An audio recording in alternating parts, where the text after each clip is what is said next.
The real terrorists in Nigeria are those who are saying that the government has fought terrorism. The real bandits are those who say that this administration has brought security.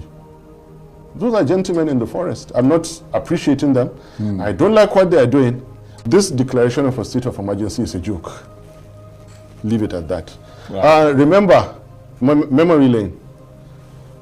With you and with another TV station, I nearly stopped the swearing in of this government. I don't want that to happen again. Anything that goes wrong, I don't want to have contributed to anything, because this government is skating on thin ice. And the ice is so thin you cannot believe it. We're in a precarious situation in this country. Remember, I warned us not to swear in Tinubu Shetima ticket.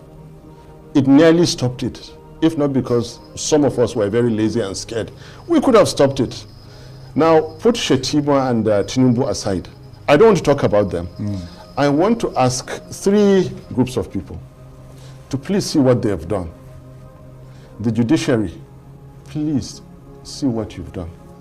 You have brought in an incompetent government that is incapable of fulfilling their promises. After more than a decade of deadly jihadi attacks and mass abductions, still the flames of insecurity remain flammable, burning bright and out of control in Nigeria. It's an impossibly difficult blaze, with each successive government failing spectacularly to tackle it. They simply haven't been able to train their water hoses with enough pressure to tamp it down. And now, in one of the strongest security policies implemented so far by the Tinubu administration, the president has declared a nationwide security emergency following a resurgence of a wave of deadly attacks and mass abductions. President Tinubu wants 50,000 additional officers recruited immediately to help tackle the security crisis. And he wants to deploy forest guards to the long stretches of Nigeria's wooded areas bordering Benin, Niger, and Cameroon, which he says are being exploited by the militants to hide and infiltrate rural communities. They must have nowhere to hide, he said. Mr. Tinubu also wants police officers who used to guard VIPs to be redeployed and to receive crash training on how to deal with high-risk asymmetric warfare. Controversially, he's also recommending that local authorities stop building schools in remote areas. Northern Nigeria already has very low levels of access to education, and this policy is likely to make it even harder for some of the poorest children in the region to go to school. All this is coming at a time when President Trump has criticized the Nigerian government for failing to get a handle on the security crisis. And within Nigeria, the calls for the government to come up with a permanent solution have become insistently, deafeningly loud. So is this new state of emergency likely to be that solution? Well, let's see what my next guest thinks. Yusuf Datti Baba Ahmed. The name sparks intense debate and passionate opinions. Many know him as a fierce opposition politician, unleashing biting criticism and unapologetic rebukes against Nigeria's government. But beneath the fiery rhetoric lies a lesser-known truth. A respected educationist who has dedicated his life to illuminating young minds and shaping this country's future through knowledge. From the hallowed halls of Baze University, which he founded, to the corridors of power, Mr. Baba Ahmed's dual identities blur the lines between politics and pedagogy, begging the question, what drives this unlikely fusion of firebrand politics and educational excellence? We'll have more on that in a moment. But first to the news of the day, insecurity and President Tinubu's declaration of a nationwide state of emergency. And for his reaction and assessment, I'm joined now in the studio by Yusuf Datti Baba Ahmed, politician, economist, former member of the House of Representatives and former senator. He's also the founder of Baze University and was the Labour Party's vice presidential candidate in the 2023 presidential election. I could spend all night just talking about your credentials and the things that come after your name. Thank you. Thank you for joining us. It's good to see you again. Can I just quickly add, with all modesty, also Baba Ahmed University in Kano. Well, because we have actually graduated the first set. Excellent. Yeah. Congratulations. Thank you. And we're going to talk about what it is that drives you towards education in a minute. But first, as we mentioned, you are an educationist yourself, the founder of institutions of higher learning. Are you outraged by the kidnapping of school children in this country? I am, to say the least. I wish it was possible to have avoided all this in the first place. I wish, but wishful thinking is not the life that we live. As a matter of fact, just between you and me, it was after... And the 20 million other people who are watching. It was after we agreed this meeting that the state of emergency was announced. And I can't run away from it. Otherwise, I want to sit with you for 1 hour without even mentioning this government, what they do. But there's no way to avoid it. Absolutely. Yeah. So in that regard... So everyone should bear with me. It's not me. It is the situation. Indeed. Please, yes. And in that regard, what is your reaction to the announcement by President Tinubu of a national security emergency? Because his statement talked about recruitment of more police, crash training, notorious forests like Sambisa being cleared, state police, the ending of open grazing. I mean, did it strike all the right notes for you, or have you heard it all before? Zero. He has missed the point completely. What's the point? Before that, let me quickly say, because you mentioned it, that in the policy, there is a call to stop building schools in the rural areas. Now that is deadly. That is wrong. I wish Uncle Tinubu can hear this very quickly, and among the entire list, withdraw that one and please correct himself. It's come under a lot of criticism. He should encourage people to build. If I have money, I will build in the rural areas. Believe me. It is wrong. Let him quickly, his advisors, whoever, remove only that point of stopping people, because in this sense, attack is the best form of defense. We in the educational world, we're fighting a war on behalf of the country that people don't realize. And it's as good as what the armed forces are doing. So for the commander-in-chief to say stop building in rural areas. I think he said remote areas. Well, remote areas, whatever it is, remote, populated, unpopulated, whatever areas, continue to build. I'm not contradicting the commander-in-chief, but he has said something that is very wrong. In other words, we can't let terrorists dictate to us how to run the country. Yes, and now let me come to those matters. We as a nation have transited from an era, the military era, where we had too much security and too little intelligence, to an era, the so-called democratic one, where we have too little intelligence, too much intelligence and too little security. What really is buttressing my point now?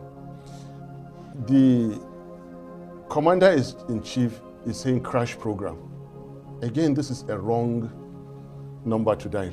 Completely missing the point. You want the best of experts to handle this matter. And he is thinking of numbers. It is not about numbers. It is about reducing corruption in the war against insecurity itself.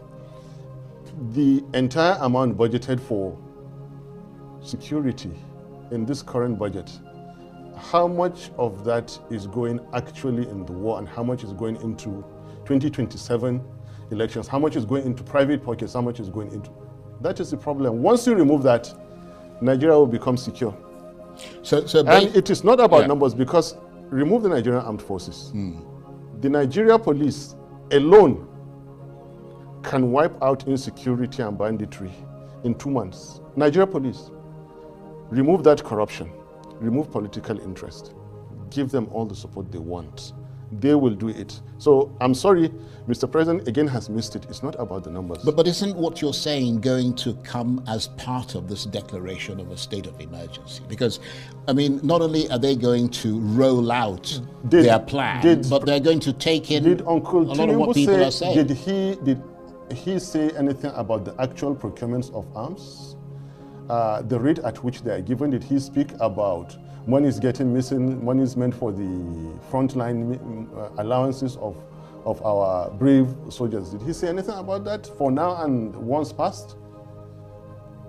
They have missed the point. It is not about forest guards. We are not lacking numbers. Nigerian armed forces rank among the best in the world. I can tell you for sure Nigeria has some of the best records.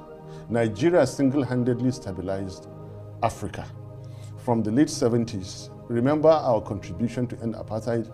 We ended the war between Libya and Chad, stabilized Sierra Leone, Liberia, Ivory Coast. We were, shouldering the responsibilities of Niger, DRC, Somalia. The list goes on, Angola, and those ones. And then to come back and tell us that they cannot sort the problems of Nigeria out, that is not true. I'm sorry, Mr. President, Uncle, advisors, and all others, they have missed the point. It's not about forest guards. It is laughable to say that you're going to bring up forest guards to challenge the gentlemen in the forest. They are gentlemen in the forest. They are not jihadists. The real meaning of jihadists is totally different from what they do. These are not jihadists. They are gentlemen in the forest doing something else. They attack schools, they abduct, they do those kind of things. The real terrorists in Nigeria are those who are saying that the government has fought terrorism. The real bandits are those who say that this administration has brought security. Those are gentlemen in the forest. I'm not appreciating them. I don't like what they are doing, but well, I would hope not. I want us to go back to what brought me here. I want to talk about education. Yeah, well, we're going to get to that. But this government has missed the point. But you've put us on this trajectory, and you do that all the time. You put us. No, you do that all the time, where you start saying things that simply, garner a lot of interest, and we want to hear more. And I am assuming that based on what you've said so far, you do not believe that this declaration of a state of emergency, even though it now has an international dimension, because the Americans are watching very closely, you don't think it has the capacity to stop these abductions? Because I'm in a rush. Have a chance of succeeding? Because I'm in a hurry to drop this topic. This declaration of a state of emergency is a joke. Leave it at that. Right. Remember, memory lane. With you and with another TV station, I nearly stopped the swearing in of this government. I don't want that to happen again. Anything that goes wrong, I don't want to have contributed to anything, because this government is skating on thin ice. And the ice is so thin you cannot believe it. We're in a precarious situation in this country. Remember, I warned us. I warned us not to swear in Tinubu Shetima ticket. It nearly stopped it. If not because some of us were very lazy and scared, we could have stopped it. Now, put Shetima and Tinubu aside. I don't want to talk about them. I want to ask three groups of people to please see what they have done. The judiciary, please see what you've done. You have brought in an incompetent government that is incapable of fulfilling their promises. Nigerians, you and I and everyone, Obi, Atiku and everybody, see what we have done to ourselves, allowing Tinubu Shetima to ruin our country. The armed forces, see what you've done, that they will come look you in the face and call you bloody fools. I'm not talking about Tinubu Shetima anymore. They are inconsequential because they don't even know what they're talking about. If you say they should stop building schools, for God's sake, I've written you off. But surely you can't hold them responsible. They are. No, hold on a minute. Let me just make this point. You can't hold them responsible for the historical problem of insecurity in this country. I mean, they've been there for just over 2 years. Can I catch you, Charles? And this stuff has been going on since 2009. Can I catch you, Charles? Thank you. You say 2009. From 2015 to now, at least you can catch Uncle Tinubu, because the world had it with late Baba Buhari.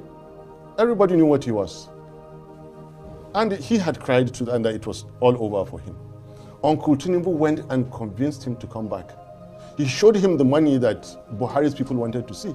It was all about money. He convinced him to come back. Everybody knew late Baba Buhari of blessed memory, I'm sorry, he doesn't know what he reads or what he used to read. Yeah, but, well, everybody didn't know that because the country voted for him. I mean, so surely you might have known that, but a lot of people didn't know that. But we were telling the people repeatedly, and they wouldn't listen.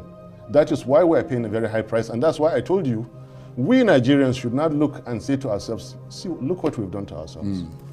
Tinubu is president, Shetima is vice. What have we done to ourselves? So what do you think needs to be done? Because let's face it, I mean, a lot of people may be able to relate to what you're saying about the capacity of the government and so on. I mean, you mentioned corruption. Yes. That's the central thing that you think ought to be dealt with, and it'll have a domino effect. Yes. Well, I've mentioned it.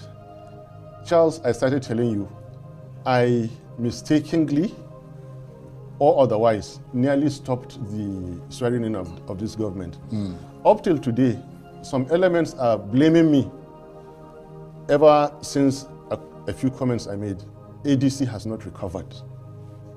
So I don't want to say, you see, I love Nigeria. I don't like the government of Tinubu, but I love Nigeria. Nigeria is my country. This Tinubu government is so weak, is at its lowest ebb. So from this sentence, I'm just telling you, let's move to education. Right. So let me just say, I don't. They are in a very, very bad situation. Right. Look, less than 48 hours ago, military took over in a sister African country. Guinea-Bissau. Thank you. And President Trump is a very, very serious man. Now, they have, and I know what I say.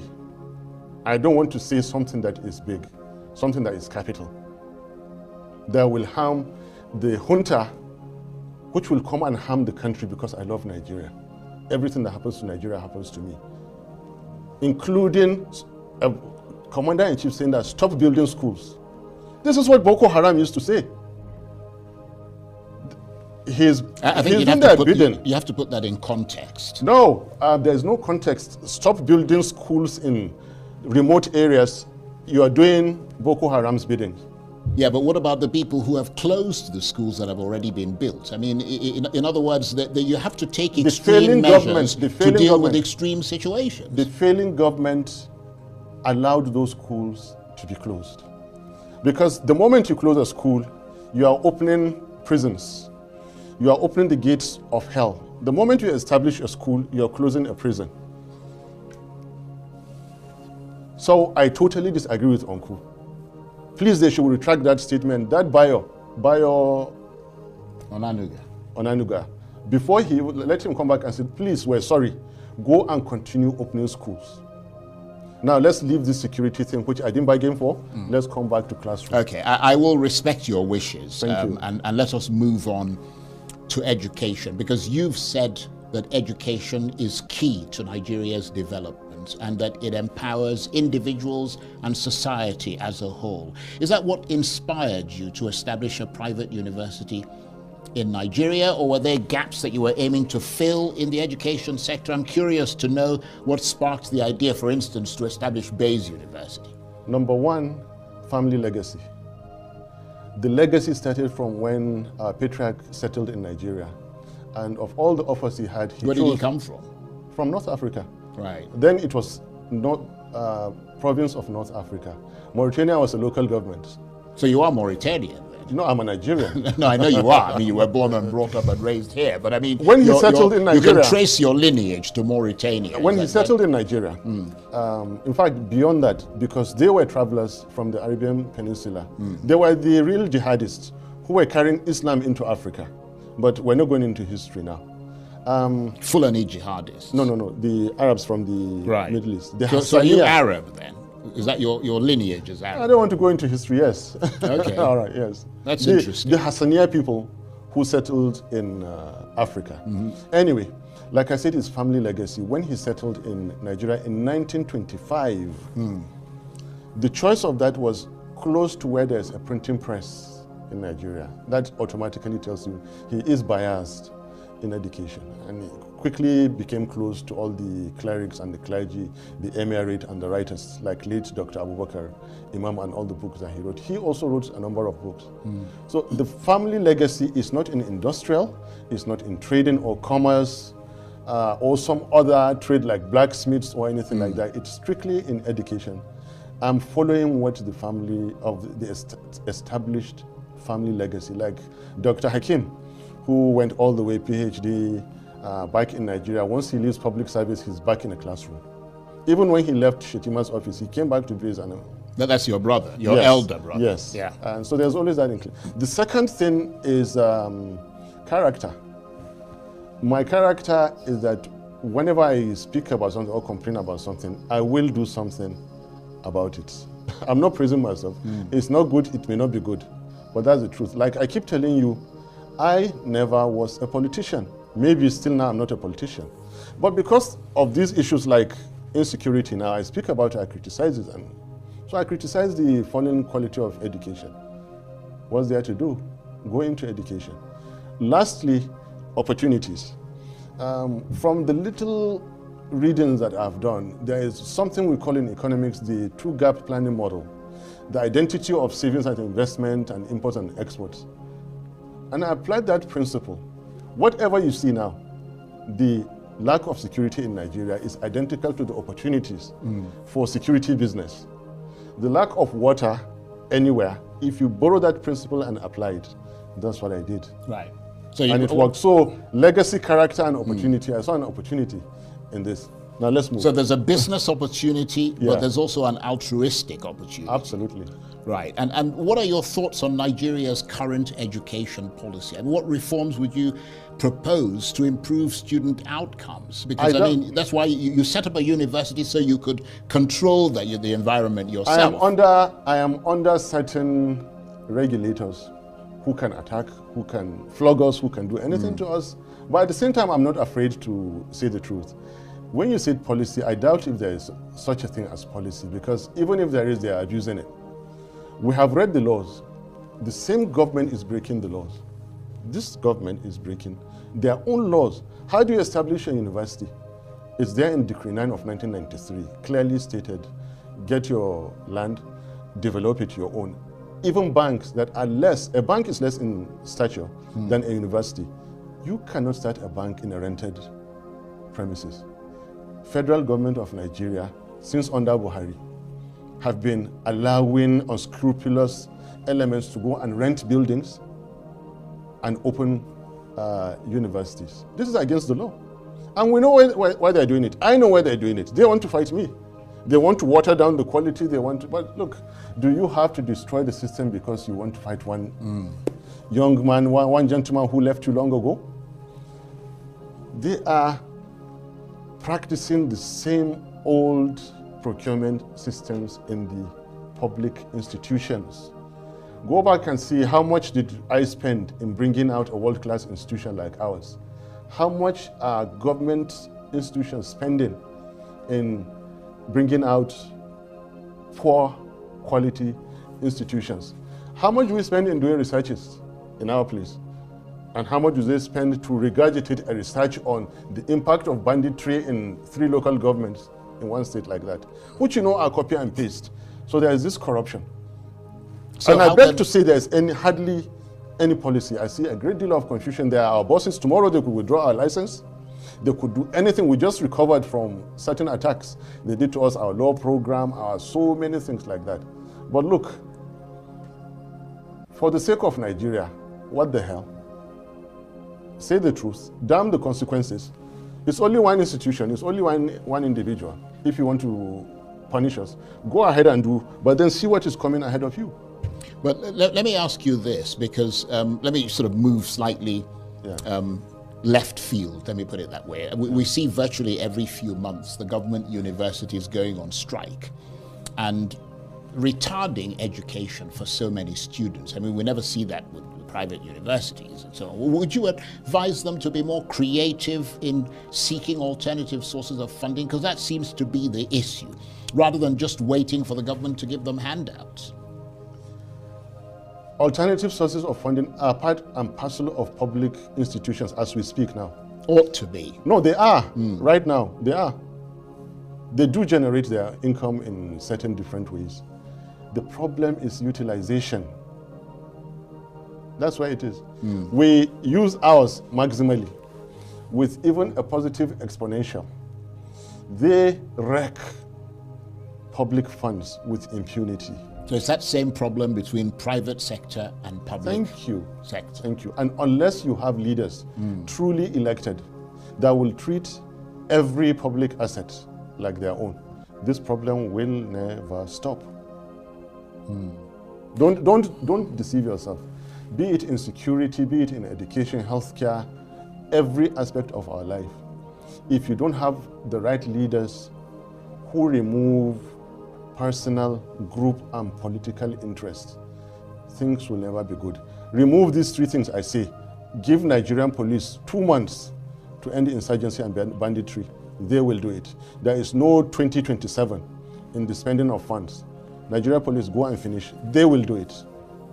Just listening to you, I'm curious to know what leadership values guide your decisions and how you apply them in politics, in education, and in business, because you're an economist as well. Yes. Tough question. I'm sorry, I'm not sure I have, out of modesty, and because you're asking me to speak about myself, I'm not sure if I have the right answer for you. But you must have values that drive you. I do. Well, that's what I mean. What are those values and how do you apply them me to put it in politics, in education, in business? Because there is fear of God, love for my society. Leave these two things. Because I love Nigeria and I want Nigeria to work. Even remove that thing. Let's remove fear of God. Let's not go philosophical, let's not go religious. The simple thing is I love Nigeria, I want Nigeria to work. That is my guiding principle. And because of that, I think Nigeria should have no leader that was rigged in. I believe Nigeria should have no group of leaders whose entire preoccupation in government is about being re-elected, is about group interests, political interests, and personal interests. Nigerians should for once look for those people out there, insist they come out and seek the position of leadership. Without doing that, people will continue to say it's their time. But you have spoken about this consistently over a period of time. And over that period of time, clearly, from your point of view, from your assessment, nothing has changed. Do you see any signs now that things may be shifting? I mean, and I'm not talking about from inside Nigeria, the fact that people like Donald Trump have turned their focus on this country. Some have argued that that's why we're seeing all this about, declaration of a state of emergency, and because of that concern about the threat coming from America. Do you see that as being something that can move Nigeria forward in the sense of not just in terms of fear of American invasion, but could actually wake people up in this country and the government to do more positive things to take this country forward? Charles, you have brought us back to the security that I didn't want to talk about. Well, it's not just security. Okay. You're talking about leadership. It's about everything. It's about the elections you're talking about. It's about propriety in government. I'll quickly come back to education. But let me tell you, it is very, very sad. There are times I'm proud to be a Nigerian, but also there are times I question my pride in being a Nigerian, because we Nigerians, we take every and all things on the cheek and we turn the other cheek to be slapped again. All and everything that one individual wants to do, he will do it and get away with it. Somebody said Nigerians don't like sticking their necks out for anything. Thank you very much. They just want to be alive. Now, American taxpayers' money is valuable, and they know the value if we don't know ours. Yes, Americans can strike. They struck Libya, they struck many places. Nobody from any country will come and do for you what you are lazy to do for yourself. Nigerians, hear this. No Ghanaian or Cameroonian will come to Nigeria and give you good governance. The key to a good life is a good leader. it is your business. How you procure yourself a good leader is your business. If you allow people to come and spend their money and make it their turn, their local, good luck to you. That's it. I can't say it any better. Why I don't want to continue talking about security, because this your very intelligent question is bringing me to say that Nigerians, like Peter Obi once says, wake up. Nigerians, wake up. What are you doing? They are killing you like, and you are waiting for Americans. Wake up. No American will ever bomb you for your development. Look at very, very small countries with skyscrapers. Nigerians are more educated than them because it is Nigerian doctors that are surgeons who are in their hospitals. What do they have? The only asset, the only natural resource they have is they have love for their leaders. Their leaders have love for their followers. So look, no need to print a poster. No need to hold primaries and spend money. No need to bribe any INEC. No need to give the police and anything like that. Rule for life, so long as you provide good leadership to those small countries. They sleep till 4 p.m., wake up, go shopping, have dinner, go back home and sleep because they have a good leader. Other countries kill themselves, smuggle out the golds and diamonds, take it to their country, stay in the hotels and pay 20% because they have good leaders. They do all those. Now, I can't say it any better. Wake up, get for yourself the right leaders. Don't allow any local to rig in 2027 because they will rig and you mean nothing to them. The Constitution means nothing because one individual would say the way he wants it to be interpreted. Nigeria, with the empires, Benin, we are getting to realize now that the artifacts are coming back to Nigeria. It was a highly advanced empire. Kanem Borno, the caliphate with the knowledge they came with, the Nok culture, and all those other, come on. Yeah, to tell me that Nigeria rich history. No we cannot unite just to give ourselves good leaders. We cannot think and give ourselves good leaders.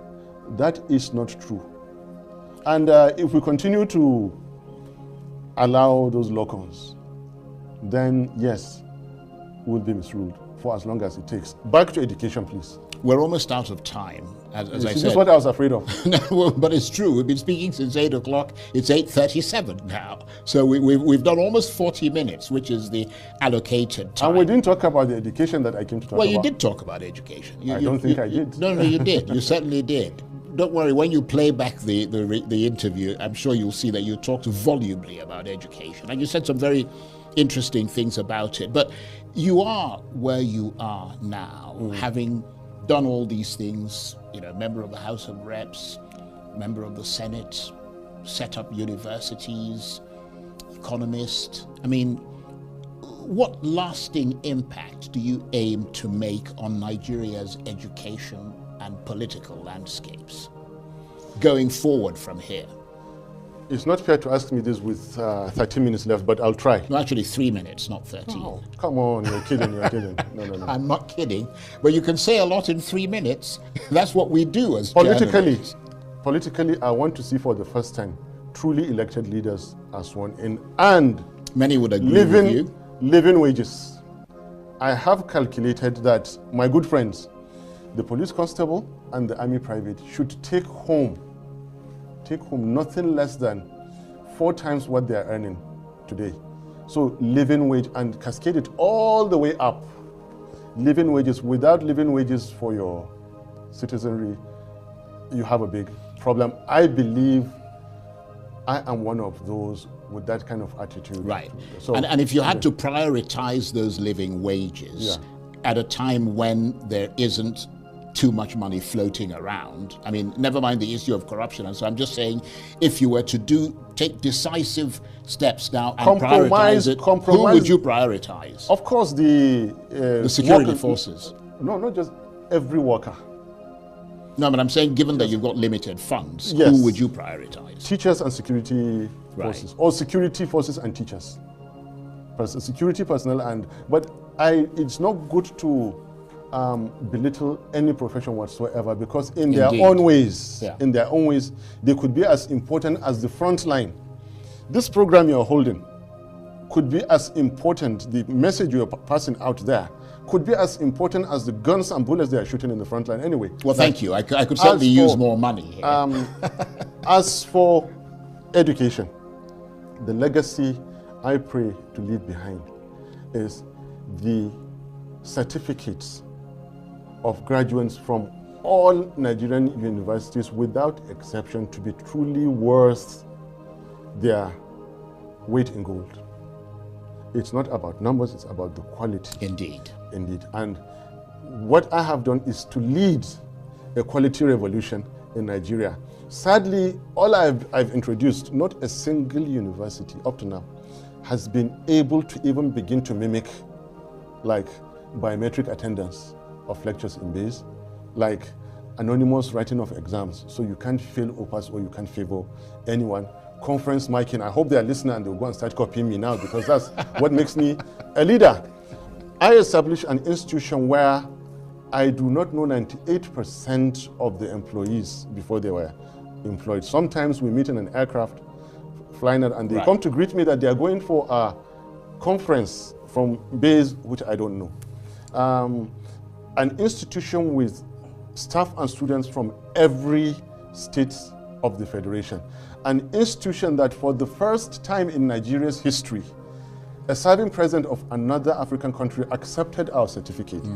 A serving president of the president of Sierra Leone. Yeah, Senegal.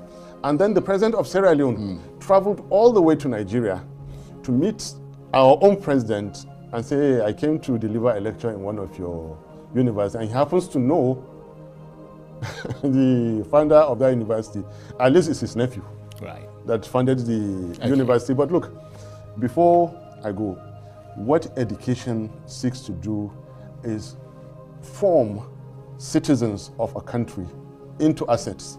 Now imagine that Nigeria has 237 million assets. And these assets, remember, I didn't say change into assets, form into assets. In the society, for the society. There isn't enough time. There are certain underpinning principles of education which time will not allow me. Right. The perennialism. You've got 30 seconds, I'm afraid. I could listen to you all night, but I'm afraid I have to go in 30 seconds. Perennialism principle, the essentialism underpinning principles of education, the progressivism, then social reconstruction, and then creativity aspects of education. The 30 seconds you gave me. Well, I think you made the point. All I can say, but just imagine if Nigeria Well, you're taking more than 30 seconds. And the easiest way to destroy... That's corruption. You're taking... You're taking more than was allotted to you. You're putting your hand in the till of time. Sorry about that. No, we need to meet again. We need. You know, you're always welcome here. No, and we appreciate your It is analysis. not fair. He announced the state of emergency when I was coming to talk about education.